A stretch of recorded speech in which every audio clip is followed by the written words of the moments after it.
Hello নমস্কার everyone, সবাই কেমন আছে? আশা করি সবাই ভালো আছেন। চলে এসেছি নতুন একটা রেসিপি নিয়ে, সেটা হচ্ছে মোচার কোপ্তা। চলুন শুরু করা যাক। প্রথমেই মোচাগুলো অল্প ব্লেন্ড করে নিচ্ছি, এরকম হবে।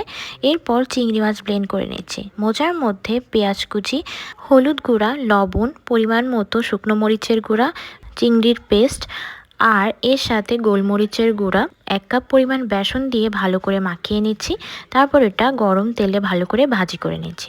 এটা কিন্তু ভাজি খেতেও খুব ভালো ছিল। এরপর আলাদা একটা বাটিতে জিরা গুঁড়া, ধনিয়া গুঁড়া নিয়ে সেটা ভালো করে পেস্ট করে নিচ্ছি। এখন কড়াইতে তেল গরম করে সেটার মধ্যে 2টো তেজপাতা, 2টো শুকনো মরিচ, আদা রসুন বাটা, লবণ, হলুদ দিয়ে গোটা জিরা ফোড়ন দিয়ে এর সাথে 3টে কাঁচামরিচ অ্যাড করে দিয়ে জল দিয়ে দিচ্ছি। তারপর সেটা ভালো করে ফুটে গেলে ভেজে রাখা চপগুলো, মোচার চপগুলো এর মধ্যে দিয়ে দিচ্ছি। তারপর সেটা ভালো করে সিদ্ধ হয়ে গেলে এটার মধ্যে লবণ দেখেই নামিয়ে নিলেই রেডি।